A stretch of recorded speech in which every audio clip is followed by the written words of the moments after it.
Watering seems simple. You pour water into the pot and move on.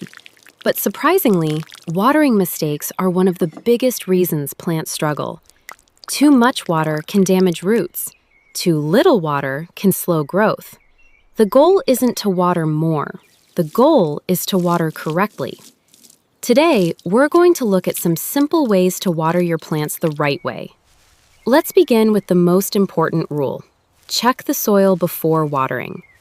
Many gardeners water on a schedule, every day, every other day, every weekend, but plants don't follow calendars. They respond to their environment. Temperature, sunlight, humidity, and plant size all affect how quickly soil dries out. Before watering, place your finger about an inch into the soil. If it still feels moist, wait another day. This simple habit can prevent many common plant problems. The second tip is to water deeply rather than frequently. A light splash of water on the surface isn't always enough. When you water deeply, moisture reaches the roots where it's needed most. Deep watering also encourages stronger root growth. Instead of watering a little every day, many plants benefit from a thorough watering followed by time to dry slightly. Next, let's talk about timing. Morning is usually the best time to water plants.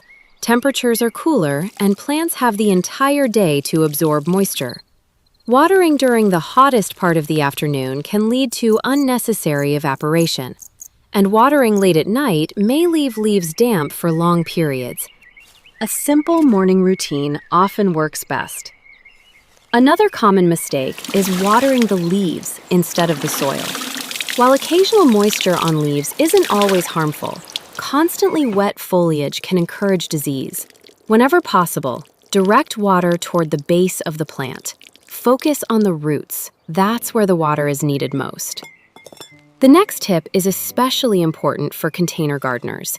Containers dry out faster than garden beds. A plant in a pot may need water more frequently than the same plant growing in the ground. Pay attention to the soil, rather than assuming every plant needs the same amount of water. Different plants have different needs. Lavender prefers drier conditions.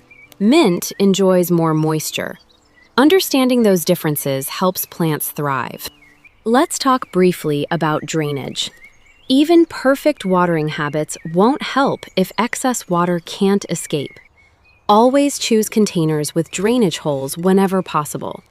Good drainage helps protect roots from sitting in water for too long. Healthy roots are the foundation of healthy plants. And finally, learn to observe your plants. Plants often tell you what they need. Drooping leaves, dry soil, slow growth, yellowing foliage. These signs can provide valuable clues. The more time you spend observing your plants, the easier watering becomes. Over time, you'll develop a feel for what each plant needs. The truth is that successful gardening isn't about following strict rules. It's about paying attention, checking the soil, observing your plants, and adjusting as conditions change. Small habits often make the biggest difference. Thank you for spending time in the garden with me today. If you enjoyed this video, don't forget to subscribe to Gardening After 60 for more simple gardening tips, relaxing ideas, and inspiration for older adults. And before you go, let me know in the comments, what's your biggest challenge when it comes to watering plants? I'd love to hear from you. See you again soon!